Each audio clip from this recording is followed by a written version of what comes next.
So I'll start with my background. I'm born and brought up in Chennai. I did my schooling and college in Chennai. I did my Bachelor of Commerce in Loyola College. I'm from a family business background. My family has been in the garment export business since the early 1980s. So in 2008, when I finished my college, in 2009, when I finished my undergraduation, I went straight into my family business. So I used to frequent, we had an entire setup in Tirupur where we had a manufacturing, we had a warehousing and corporate office. So for a good amount of a week, probably like for 4 days a week, for 2 years, I was in Tirupur learning the trade, more like a trainee, just understanding how the garment export happens, how the trade works. During these 2 years, I really and it was the time when I joined business. Garment export was going through a very rough patch. I mean, it was one of the largest and longest lows the garment export business was going through, because other countries had become price competitive. India was no longer eligible or were able to maintain the price to the exporter, to the buyer in the other countries. So I entered business when it was going through a downturn. So I've seen the very low of business, and I feel I was very lucky that I entered a business which was not doing well, so that I could get the experience of how a loss-making business does. So 2 years I spent there. In by the end of 2010, as a family, we wanted to venture out into other businesses because we didn't know how long this garment export business will continue. In 2000, late 2010, me and my father, we started Go Colors. We saw that there's a gap in the market. We saw leggings as a category which basically didn't exist. It was basically sold in unbranded markets, in unbranded high streets without a label. We also wanted to take a product which was not being done by anyone else, so that it would be easier to sell. At that point of time, there were no other brands in the market doing this.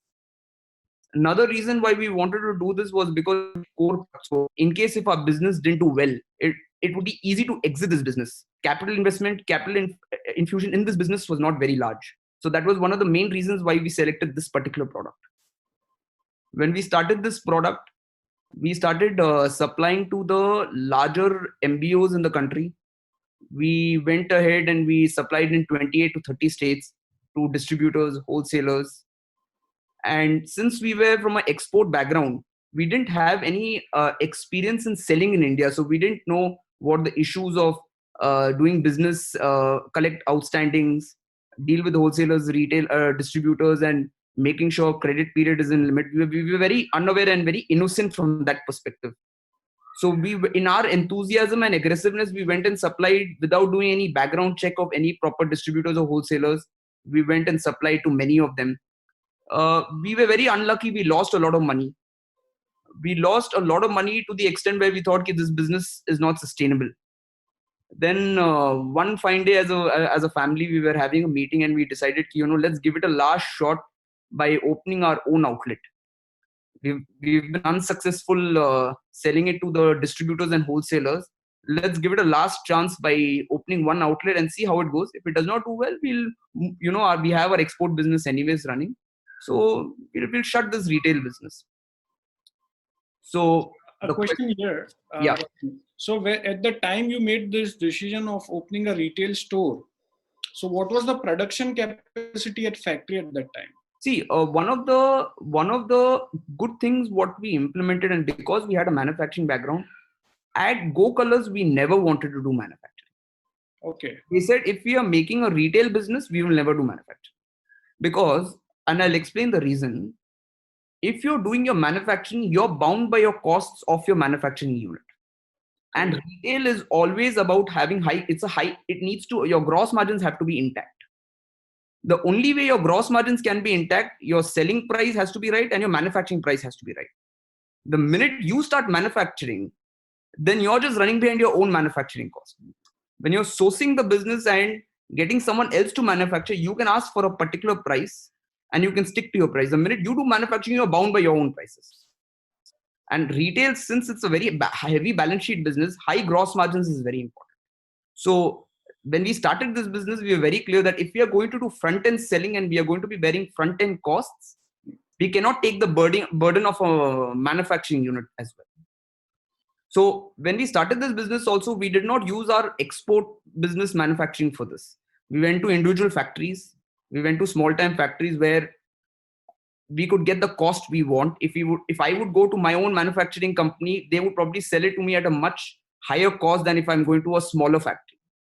So for me, the cost was the most important factor and not using my own facility.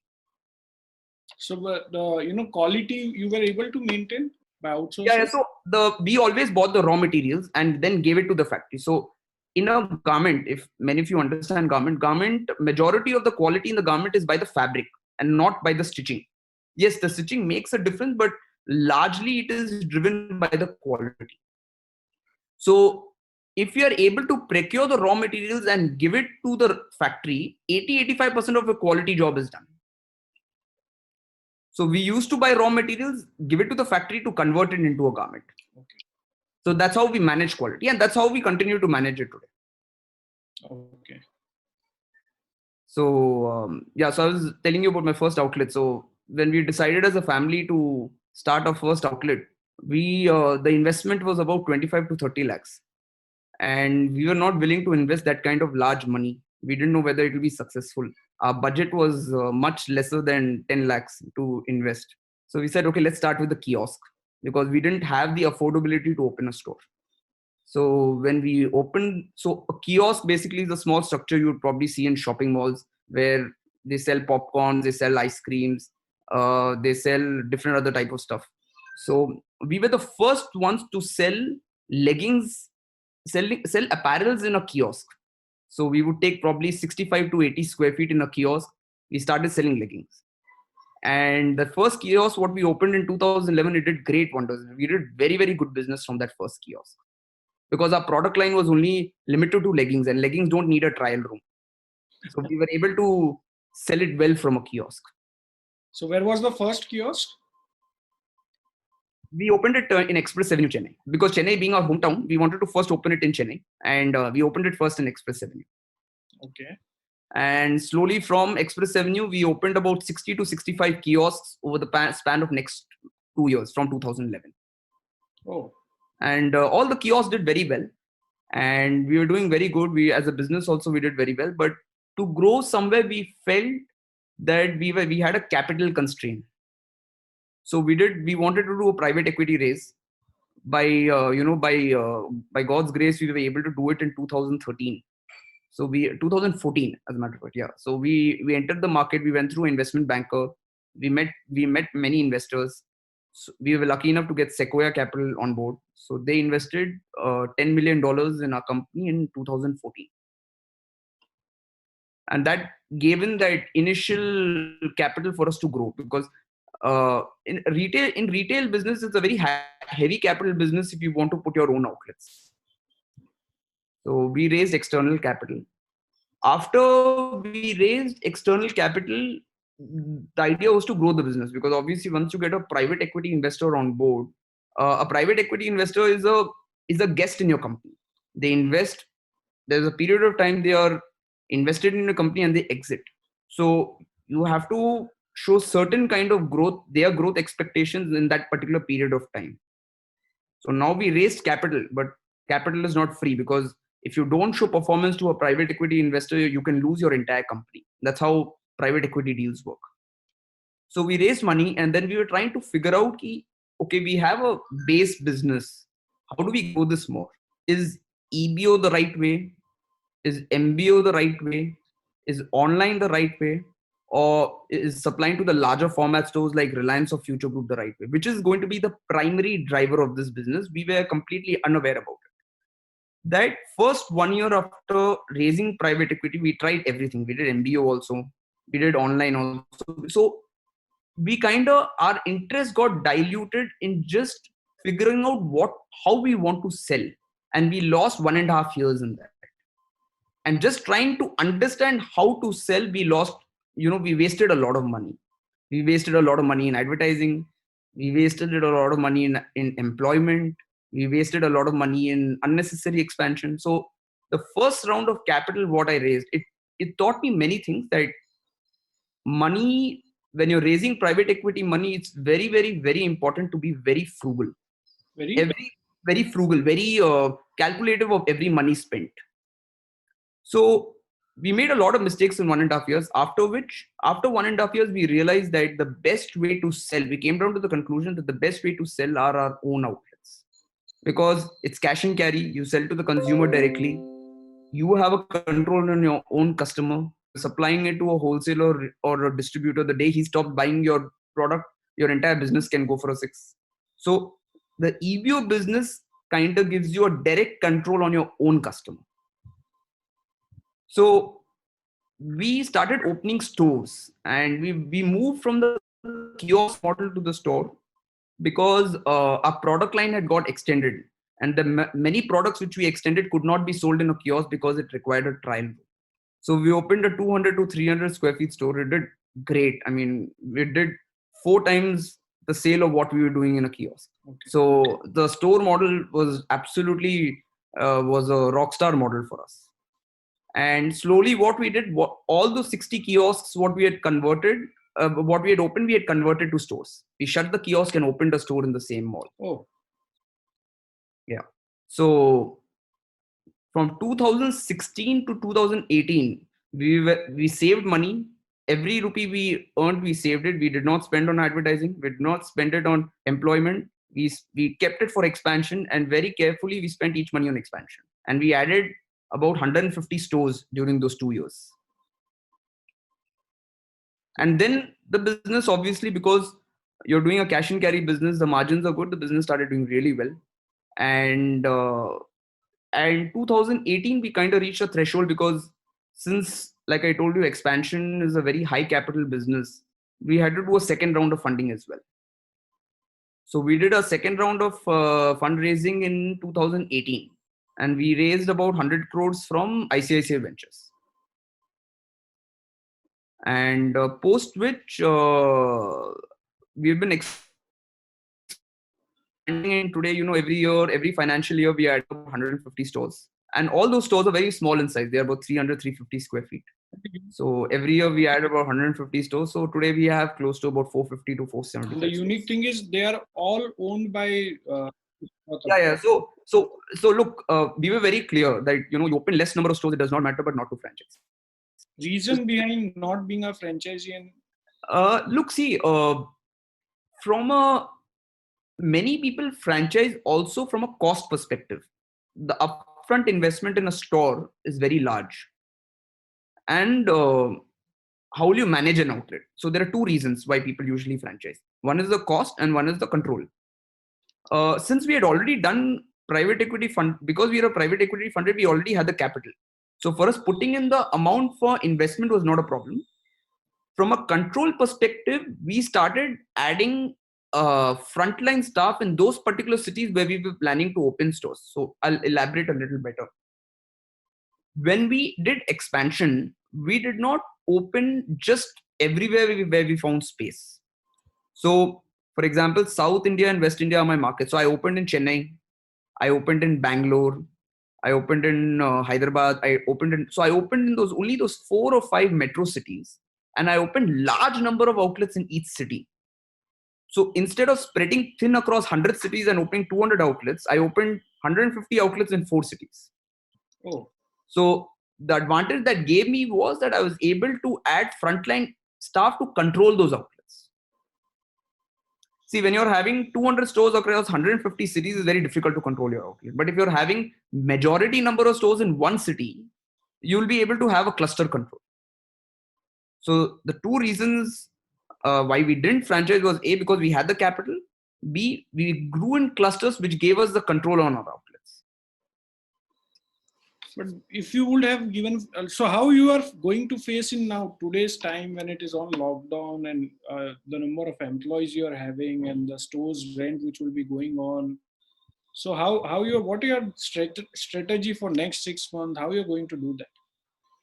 See, well, idea is to just survive.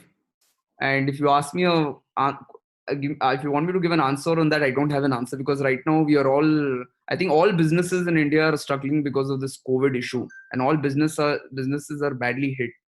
So, well, the idea is to survive.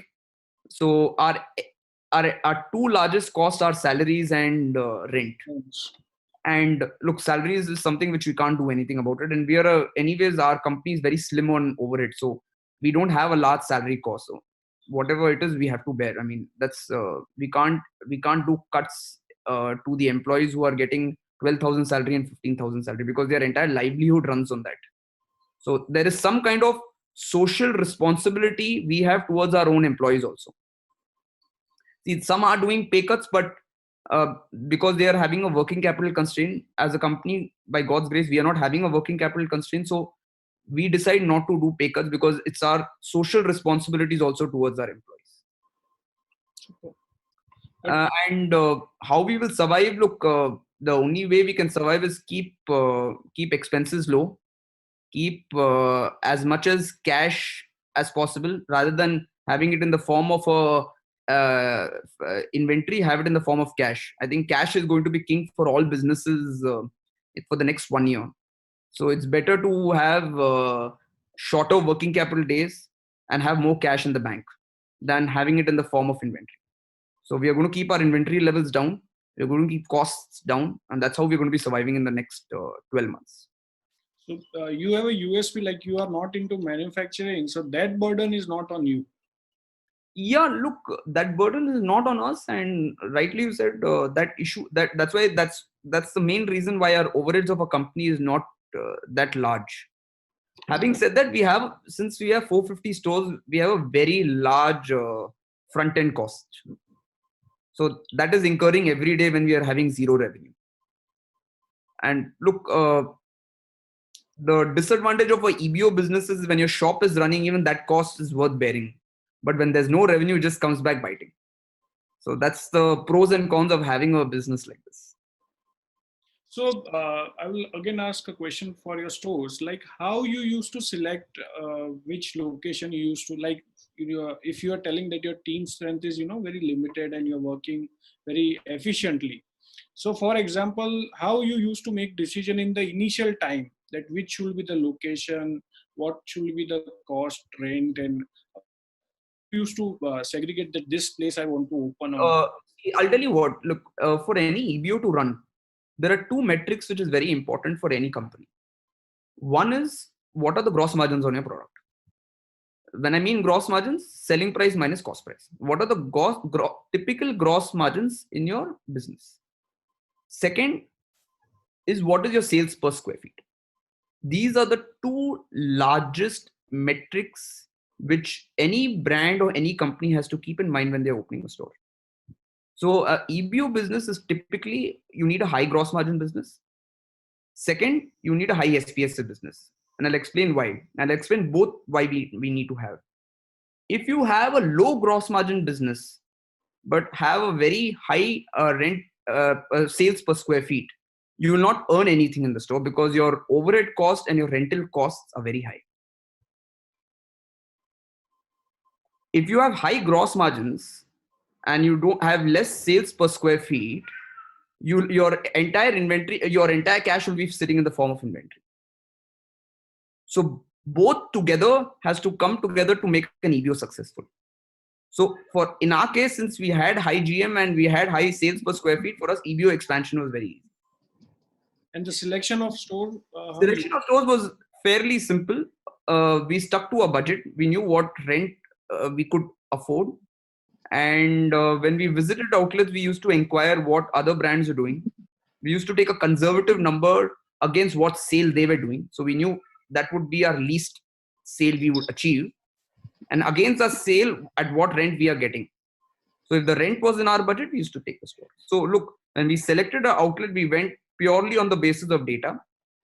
We inquired what the other brands are doing, and then we backward calculated what kind of sales we would achieve. And then later, if the rent was in our budget, we used to take the store. So how much time it took for you? Maybe in initially 15th store you were opening, how much time it took? And today, how much time it is taking? And how you have managed? No, look, see, initially the first 150, 170 stores were all selected by me. And later, once our operations people also got the hang of it, they started selecting. The final approval of all the stores are done at our office in Chennai. And I'm not able to travel for every store like I used to, but at least I try making it to at least 60-70% of the stores I visit to at least get a fair idea of how the store will do. So today also, after, how many times you visit your store? Maybe how much time before COVID? Yeah, Yeah, how you should do? yeah. Pre-COVID, I think I used to travel about 4 to 5 times in a month, and all used to be mostly business expansion. Okay. So how you maintained your system and how the development process went? If you can throw some light. Look, we were very sharp with our real estate signing. We did what made sense. We did not run behind growth. See, one of the main reasons we've seen other companies also, they've gone ahead and added 600, 700 stores just blindly. One of the key disciplines we kept was we did the right store which made sense to us from a cost perspective and from a selling perspective. And we were very disciplined in that. And look, we also went by hard data. We did not want to open those fancy flagship stores for the public's eye. We went into very small stores of about 200, 250 square feet. We didn't look, many people said, it's a very small store. What are you going to be doing this? It didn't really make a difference to us because we were getting the results from each store. And we went on hard data of how the other brands are doing. So there were times when the other brands had already made a mistake. So we knew that market is not good enough. So that's sometimes the advantage of being the last one to make a move. When others have already done a wrong move, you don't have to repeat the same move. So I think rather than doing right selection, we did the right process of elimination. So if you get process of elimination right, you'll get the selections right. Very true.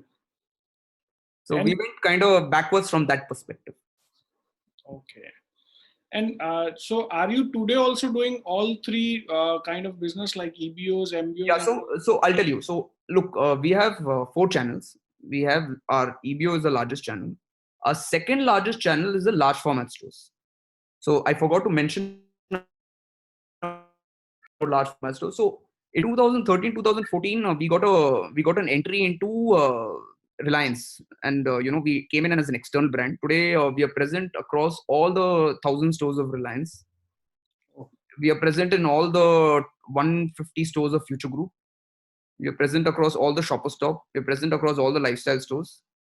So that business is a SOR business where we keep our inventory in their shop and they sell it further, and we get paid on the basis of what they sell. So we keep our Go Colors product in each of those 2,000 large format stores. So that is a big part of our business. Our largest being EBO, followed by large format stores. MBO is a very small part of our business. Our initial distributors whom we've been working since 2011, we are still servicing them. Those 2011 distributors who had paid us on time and who have been good partners right from the beginning, we have been servicing them. And that's a very small part of our business. And online also is a very small part of our business because our business is a non-discounting business, and online is largely driven by discounting. So our product does not really do well on online. So these are the 4 large channels. How do you manage the pricing in all these 4 channels? No, in all the 4 channels, the pricing is consistent. My margins as a brand would differ from channel to channel, but the final selling price to the end consumer is the same. So if a customer is buying the product at my store or a Reliance store or at an MBO store, the pricing is the same. Only my margins on that product will differ from channel to channel. So somewhat like your, like I can compare what Jockey is doing. Yeah. No Very discounts, same pricing everywhere. Yes. And there are very limited brands, I will say, who are able to, manage this thing. Right. Because I'm also from textile background, it becomes very tough to give the same pricing on all the levels. Yeah, because look, that's the model we wanted to adopt, because if you want to make a brand, the pricing has to be very much consistent. Otherwise, it's nothing less than a wholesale business. The minute you don't have pricing control, it becomes like a regular B2B business. In a business to consumer trade, you need to have control in pricing, consistency in pricing. So, but in your initial stage, when you started with MBOs, wouldn't it be difficult, for example, if they're asking for more margin in the initial stage when Go Colors was not a brand? Yeah, look, see, in MBO, see, I'll tell you, the MBO business is not a bad business. The only problem in the MBO business is you don't have control over your market. But if you're able to get a good grip hold of the retailers through the distributors, it's not a bad business to be in. Like, see, for example, if I compare the EBO and MBO business, though the EBO business has very good margins, you're creating a brand for yourself. EBOs, you need to drive same store sales growth year on year, right? And if you're not able to drive same store sales growth, your costs are anyways increasing. Your rental cost is increasing, your employee cost is increasing. So suppose the store was doing a 20% EBITDA store for you last year, will become 18% EBITDA this year because you've not achieved the same sale or increase the sale, but your costs have increased. So the EBO business has different challenges. The advantage in MBO business is the same store sales growth is taken care by the retailer. And the retailer, like a owner, is sitting in the store and it's his business to drive the business. So as a brand owner, you're just supplying the products. If you're maintaining good relations with the retailer and the distributor, you're supplying the product. So the pressure of driving the sales growth is not really there, which in the case of an EBO business is there. So an MBO business has its advantages and disadvantages. It's a good business to be part of, but the challenges are different. Like today, for example, there are so many brands, even Jockey is 70% today's MBO business. Lux and Rupa's 90% business is MBO business. They're able to do it well because they have a grip, because they are old players. They've been doing MBO business since the early 90s. Since they are old players, they have a very good grip hold of the entire distribution network. For us, we as a brand, we entered the MBO business quite late. So it was a little difficult for us. One more question. But having said that, it's a good, MBO is a good business to be part of. So your future, you're more concentrating now on EBOs, MBOs, or your stores? No, look, see, we are concentrating. Look, see, I'll tell you what, we are, for us, the EBO business has really worked. And when something has worked well, why to, try different things? Like I said, we did our... change things.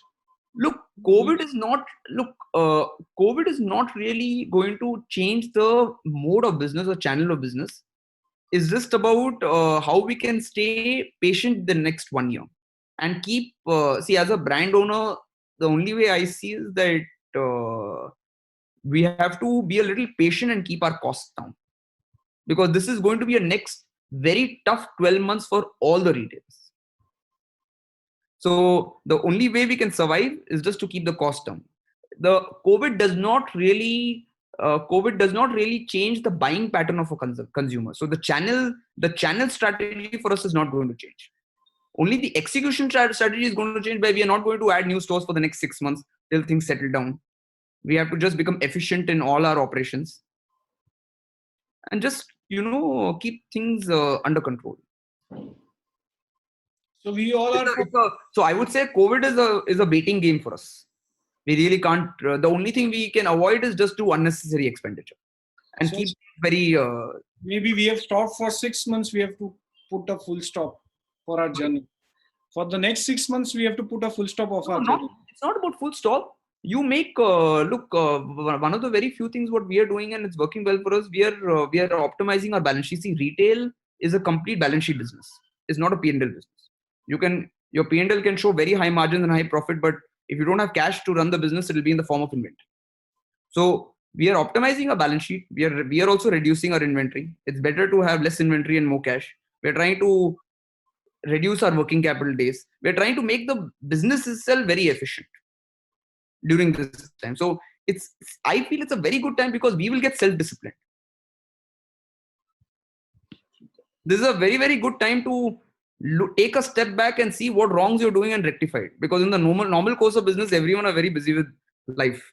So this is a very good time to just take a step back, sit down and see what mistakes we are doing in a current business and rectify it. So are you today also doing Zoom calls with your team? And yeah, every day. Yeah, very much. Deciding on your strategies and everything. Yeah, very much. So, like when you were announced as a speaker in a BNI, many people wanted to get connected. Like you have, you are in various fields and very large in region. So is there any common email ID or something which you could pass me on later, Sure, where absolutely. people can, like, some of the people can help you in building up shops, some for the, Sure, sure. and Happy.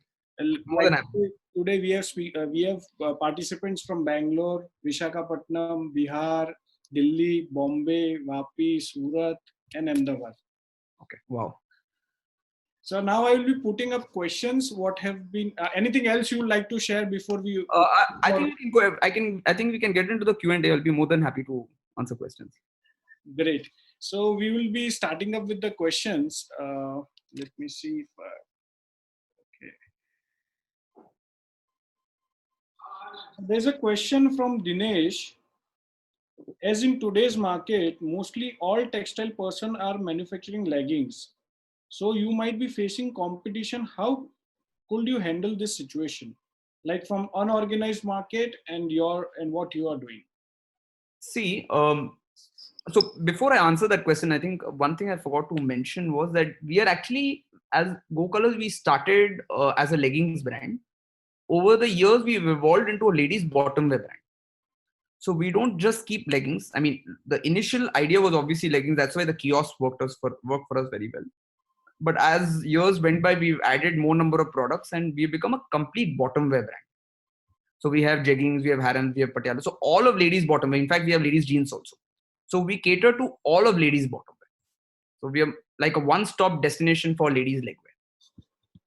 Now, for that question, look, competition is really good, and I'm happy competition comes in. It kind of creates validation for what you're doing in the market, and it validates your product, and also it keeps us also on our toes. Without competition, even in a monopoly market, you also get carried away, you get lethargic. As competition comes in, it drives you also to sell more. It keeps us also caution. So in a way, it's good. It keeps you cautious. Competition keeps you on toe. Keeps on toes, and also it creates a lot of validation for what you're doing. People around you know, okay, this is a good category, and it has a lot of scope. True. So next question is from Nishant. How do you get connected with different regions of India? Like See, if you want to open up a store in, for example, like you're from South and you want to open a store in, I can say maybe in Assam. So how would you get connected to that region? What is your process you go? How do you find reliable people over there? The main question will be. see, we obviously first have to get a network of property consultants, because getting properties directly is little challenging unless you have a sales force there. So we identify through other brands in the market. We speak to different property consultants in other cities and get leads. For example, I wanted a property consultant in Ahmedabad about 3-4 years back. So my Bombay consultant helped me out. He gave me a lead. I spoke to the consultant in Ahmedabad. He lined up good number of options. Then we opened our first store. And after opening the first store, then we appointed our own people. Once our people was appointed, then they could scout for properties directly and didn't necessarily have to go through the consultant. So it has to, the network and the leads comes from your existing network. So it's like the referral based business. What we Yeah, do. it's a referral base. I mean, it's like any other business. I mean, we have to do it that way. There's no other way we can grow. Okay. The next question is from Mahavir. As being a brand owner of a startup in beauty segment, I want to ask you what was your percentage of ratio of working capital goods and assets in the initial stage? Can you come again? Sorry. As being a brand owner of startup in beauty segment, he's a owner of a beauty segment startup, and he wants to know what is the percentage of working capital in goods you invested and in store you invested in the initial stage. Uh, See, well, there's no right ratio, but uh, when we started the business, we worked with very, very slim inventory, very slim inventory, to the extent where we were having, see, working capital is either in the form of inventory or costs, or unless you're doing capital expenditure. Capital expenditure is something which, that's your decision. I mean, like if you're opening 10 stores, your capital expenditure is fixed. inventory is a variable item. So the way we kept inventory was we kept inventory very slim. So our inventory days was probably 30 days or 35 days on sales. So that way we were able to have more working capital in the form of cash, even in the early days, so that we could meet cost and expansion. So the funda we started was keep max. So you don't want to be in a situation where you started a business, you spend 70% of your initial investment in inventory, and then the balance 30% is not enough for you to grow. So you have to you have to strike the right balance. So initially your goal was to balance it up. Yeah, no, because we didn't know how much money we would require in expansion. Because as an entrepreneur, we put in little limited capital or whatever limited money we had, we put it in the business. If we would have spent everything on inventory, or we would have spent everything on expansion, then how do you do the business, right? Next question is from Devang Patel. The question for Legend: post-COVID, what steps will be taken by retailers in general and Go Colors in specific for generating trust of the retail customers for her to keep coming constantly to the store with the confidence? Non-human touch retail kind of question he's asked. See, a very good question, and this is something which we have been debating internally. So we have to create confidence in the customers. So the way we intend to do it is keep proper hygiene and sanitization control in our stores, where make sure that any customer comes in, any product she tries, she needs to have a sanitized garment, because in a retail business, trials are a must in a retailer store, right? So one of the ways we do it is that we sanitize the garment after each customer has tried the product. So that way, that garment, if she does not buy, can be used by another customer. So those kind of hygiene levels, keeping the basic sanitizations in the store, do home deliveries of products if that is necessary in the first couple of months. If the customers are hesitant to come to your store to pick up orders on WhatsApp or your website and deliver it from your store within a couple of hours. So those kind of things, we all retailers have to evolve, and that change. So one of the changes is going to be keeping the same channel in mind. One of the changes is going to be that hygiene levels and innovations in the same channel will happen. Like home deliveries will become like how we order food on Swiggy. There'll be a time when people will order garments on the app, and they would expect the garment within 2 hours. So you deliver it from the store. It will not be like a typical e-commerce online order, but it will be like a home delivery omni-channel order. And for customers who are coming down to your store, you just have to make sure that you're having a COVID-free environment, where your staff are COVID-free, where sanitization of garments happen, where the customer just feels very comfortable. So a lot of things will change in retail now. A lot of things will change in retail for sure. And if we are not able to change, then it will take eventually business will come back, even for those who don't change, but it will take a longer time. See, there will be a time when you will have your COVID vaccinations. People will freely roam around without any hygiene issue, but that will take a very long time to come. So in that window to survive, you have to take these changes. There are many questions for you. So there's a question from Sujan. Hey Gautam, what is your strategy for advertising and branding for Go Colors, and how do you manage branding in all the stores at the same time? Also, what challenges you face in branding? Can you throw some light on this topic? See, I'll tell you one thing. Advertising, I have wasted a lot of money on advertising in my past. Advertising is something which you have to be very careful. So, like for example, we did a lot of advertising in 2014 when we raised our first round, and we wasted all that money. Oh, because we started advertising ahead of time. So it depends on product, it depends on category. So I'll give you an example. If today, for example, a brand like Paperboat, I'm sure you guys have heard of Paperboat, right? So they do ahead of time advertising because of their advertisement, they can push in their product at every kirana store in a city. Where today, if a consumer sees a ad on television and they like the Paperboat juice, every store they see outside will sell a paperboard. But the same thing is not possible in an apparel. Apparel is discretionary spending. It will happen when it has to happen. So in apparel, first you get your selling right and then build an advertising channel. See, till date, to be very honest, that initial amount what we spent, after that till date, we have not spent on advertising. We have spent little bit, but we've not really spent too much money on advertising. After 2014, you're not spent? Not really. Oh. Not significantly. Our own outlets are advertising tool. So your store is a hoarding for you. A store is a hoarding for us. But look, advertising is very important in MBO products where you have a dealer or a distributor or a retailer, so that they look at your advertisement and put in their product, and at that also has to be done at the right time. Like in FMCG products, it can be done ahead of time. In apparels, you need to first establish certain supply chain, have the product in n number of retailers in the particular city before you advertise.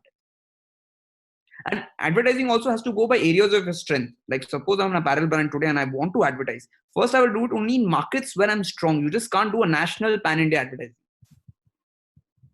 I mean, it's better to spend X rupees well in one area than spreading it thin all over. A great lesson for branding and advertisement. So we have a next question from Jigar Shah. Kindly elaborate on the point of retail being balance sheet model rather than P&L. See, why it's anything which you procure and make ahead of time is a balance sheet model. So if you're making inventory ahead of time, see, if I'm in an export business, I'm making the garments what that guy is asking me to make, and then I supply it. So I'm not left with any inventory after supplying to him. When you're in the retail business, you're making inventory ahead of time. So if I'm making, for example, 1 lakh units and I'm selling 10,000 units, and on 10,000 units, I made profit, but it's not in the form of cash because it's in the form of those 1 lakh, the remaining 90,000 pieces. So you've shown a profit in your P&L, but you don't have cash to run the business because it's in the form of inventory. That is because you have made it ahead of time and not made it post your order. So anything when you're making it ahead of time becomes a balance sheet business. Very well said. We have a next question by Anant Agrawal. Can you share your experience between finding the property through consultants and direct? See, I'll tell you what, property consultants are very important. And I will not shy. I believe Anant Agrawal is one of a property consultants. So look, I'll tell you one thing very frank, and I will not shy away from saying it. For business expansion, property consultants is a must. And apart from shopping malls to a very large extent, we've added by ourselves. And a good number of our outlets are shopping malls. But I'm talking about high street retail. In high street retail, a good property consultant is a must. There's no doubt about it. And brands cannot survive without property consultants. It's not possible. It's a story where both have to go together. It goes hand in hand. But not maybe in the case of a mall, because malls are easier from that perspective. But from a high street perspective, you definitely. Like I'm sitting in Chennai, how will I be able to get a property on, say, CG Road in Ahmedabad? How will I sit in Chennai and get a property there? I just saw you have 16 stores in Ahmedabad. Yeah. Super. There's a question from Harsh Mehta. Hi, when every business in the world is going towards assets light model, what kept you invested in a high capex and asset heavy model? Well, look, I think if a particular store does well for a retailer, then it's not a high capex model. See, it also depends on the size. If you're opening a 20,000 square feet store or a 15,000 square feet store, the payback period is, say, probably, about 4 years or 5 years. If you open a small store with small investment, and if it does well for you, and if you're able to recover the money in, say, within 3 years, the high capex, what you're investing initially, but gets paid back within 3 years. So what turned out to be a high capex business is not really a high capex. It depends on the size of the store you're taking. How much you're investing is more important. how much you're investing in. So in our case, in our model, because we open very small stores, it's not a such a high capex. It's not that high amount of investment. Thank you. We have a question from Urvi Vyas. As you are in manufacturing, exports, and also retail, which business model do you think a person should get into who's new to the market? Though all three segments are incomplete, but some opinion would help. See, manufacturing, though, I would never recommend anyone, because manufacturing is also high capex business, and for you to get a return on your capital will take more than 7-8 years. So I would personally, look, I might be wrong, everyone have their views, but I would never recommend anyone manufacturing. So if of the two, I would always recommend retail, though I'm from a manufacturing background. But India as a country for manufacturing or apparels does not have a very bright future, because cost of labor is going up and brands will only pay what is their budget. Very true. So if today, as a brand, if my supplier's cost is going up and his cost per garment, what he's quoting, is higher, I would go to another country or go to another supplier. Brands, unfortunately, the bitter truth and the reality is, brands are not loyal to suppliers. They're loyal to price. Like, we had a manufacturing and export business. I have seen where we have lost so many buyers we built over decades, and they went to another supplier because of price. We had a buyer from Europe. We were supplying to that supplier to that brand for about 15 years. Oh. And one fine day, the prices suddenly became not okay for me. He went to another supplier. So there's no loyalty in that. So we've learned it the hard way. So manufacturing has, I would not suggest manufacturing unless someone already has a setup. Suppose someone has already done capex and already has done that investment, it's a good business to be part of, but it's not worth putting in money today, is what I'm saying. Well, that is very true. I am with you. So there's someone who is also writing, myself, wife of Dhanraj Hatiwala, Vadodara, using your product from last 2 years and very happy with the quality and comfort. So Okay. there's a member who has been using your product. Okay. And she writes they are very happy. Yeah. Hello. Yeah. So I think there are still few questions. Just a minute. Now people have sent me on private, so I'll be taking it up. So there's a question from Devang Patel. What does Go Colors for in-store branding? Sorry, come again. What does Go Color do for in-store branding? What activities do you do in your in-store branding activities? No. Look, see, to everyone who's seen our store, our store has our visual merchandising in the store is very fairly simple. Our garments are all folded. We have little bit of creatives going around the store, but it's very simple. I mean, our just folded garments kept, and I think the real VM and visual merchandising of our stores are the garments, those bright colors kept in a folded state. That's what attracts customers from outside. So our visual merchandising is our product. The product itself. Super. There's a question from Jaimin Sukhadia. How do you manage he like a very nice question he's asked. How do you manage the pricing at the airport store? It's the same. So if an airport, and the idea of opening an airport store is from a very different perspective. We don't open the stores from a profitability perspective. If we are able to just break even or make little money, it's fine. But the pricing is consistent. The minute the selling price is not consistent, then it's a problem for your brand. Okay. There is a question from Sambhav. What are the ways to get private equity investors on board?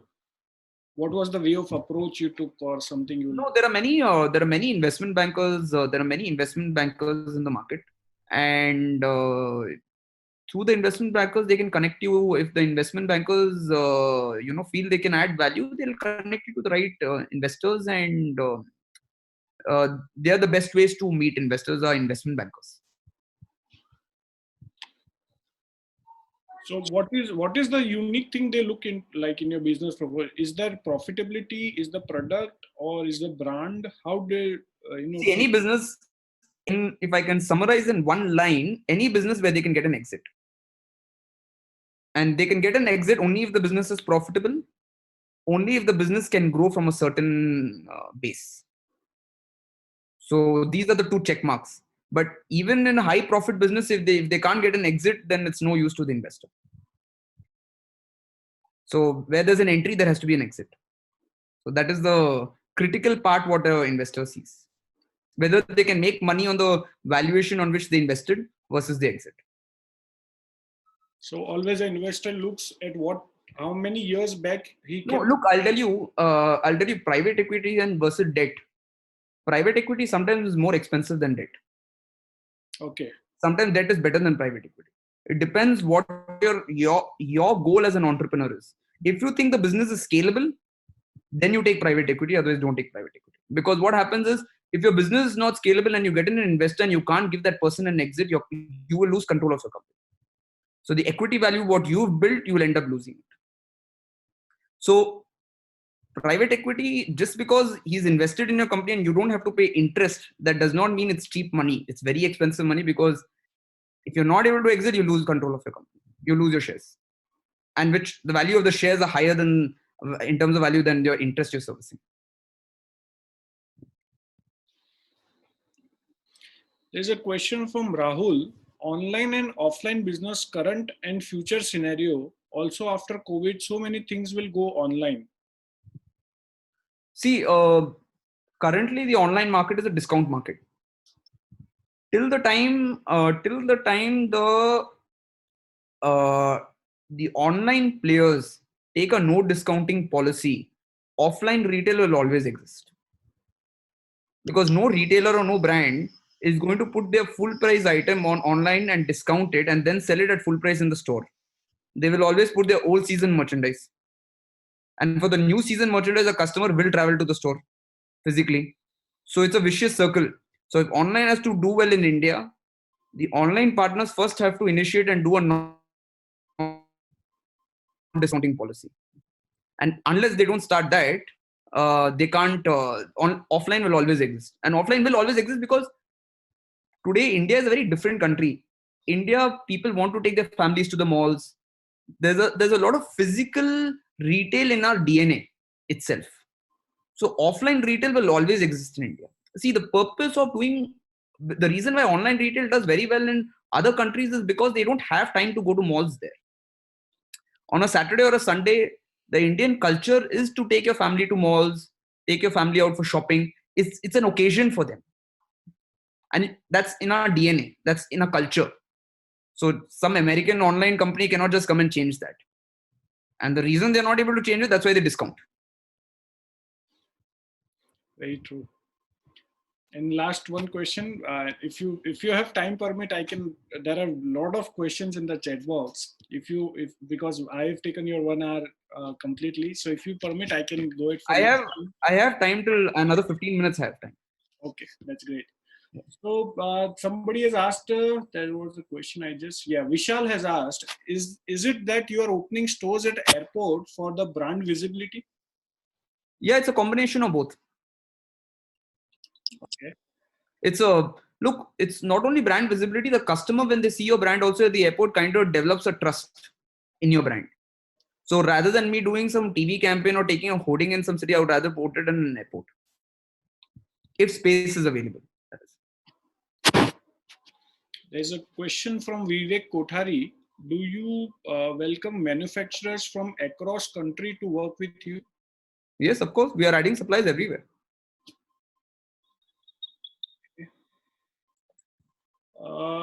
I have gone. There's a Usha Salvaja. I have gone into adopting weavers having their own looms at their own home and building e-commerce exclusively for hand-woven saris and looking for B2B export of the same. So my inventory becomes very high. What do you suggest me to keep my inventory? Ideally in the apparel I don't know too much about saris, but ideally in the apparel business, you should not have more than 3 months of inventory against sales. Ideally, from a working capital perspective. Okay. There's a question from Jeet. Your views on online versus offline with respect to all industries, not just apparel. Can online hamper that? See, well, if you take all industries, well, online has done, in many aspects, online has done really well as far as food is concerned, as far as FMCG products is concerned. So there are some products where online will take over and do better than offline. There are some products where people see any product where the person is okay being at home and buying. Like in apparel, you need a site. There's a trial. Like for example, if we're buying shampoo, we know our shampoo. So we can order FMCG products. We know what we want, and there's no trial element to it. There's no physical look element to it. So you can immediately order from online. So it depends on the nature of the product. Like groceries is there, FMCG products is there, biscuits, other consumables is there. In the COVID situation, you've seen that everything has been home delivered. So people might continue doing that. Like basic day-to-day essentials can be taken over by online. Basic day-to-day essentials, like what I mentioned. Correct. There's a but like a Netflix will never replace a theater. No, actually, a Netflix will never replace a theater. There's certain types of entertainment which an Indian family would like to go outside and do. That will never get replaced by online. There's a question by Chitresh Shah. What's your key mantra of success which you yourself used for your career? Look, I didn't. I was, to be very honest with you, I was just very lucky. And I had my dad was there to support me, and that's how I've been. If my dad was not there, I would never be able to build this. So there's no keys mantra. It's about own's luck, everyone's own luck. And my dad was there, my family was there to support me. And there's one Nan Kishore Mehta. From Go Colors as a brand and as owner, what is the vision and mission of the brand? See, we've not made a very long-term vision for the brand. We made short 5-year visions that next 5 years where we want to be. I think making a very long-term, very long 20-year vision or 10-year vision, I think kind of dilutes your entire immediate goals. So there are some short-term goals, there are some long-term goals. I think we are seeing where we want to be in the next 5 years without looking too much ahead. We don't even know what's going to happen in the next 1 month considering COVID. So long-term vision is a little difficult to say. There's a question from Vaibhav. How do you remain as humble as you are and how do you unwind? No, I mean, look, we all are humble. Look, I've seen my dad has always explained that businesses or anything has ups and downs. So there has to be one consistency which has to be maintained. So even this, what we are having a high now in business will also go down and have a bad time. So the law of change is always there. So everyone has to have some consistency in dealing with it, I guess. Very true. So guys, I would like you to leave your comments in the chat box. We will be sharing the feedback, what you are giving us to Mr. Gautam on how did you like the session. We will be sharing all your feedbacks over there. And I will just take forward before closing the session. Thank you for speaking to us. And thank you from all Ganesians and the complete BNI Ahmedabad region. We are grateful for the time and effort you took to share your thoughts and experience with all of us. Since we are entering a new era post-lockdown, your comments were very timely. I believe we can benefit immediately from the methods you suggested for business and day-to-day life. Your enthusiasm is contagious, and very thank you again for your contribution. Stay safe, stay indoors, stay positive. Thank you very much, sir. It was a great session. Thank you. See you. Thank you, everyone. Thank you very much.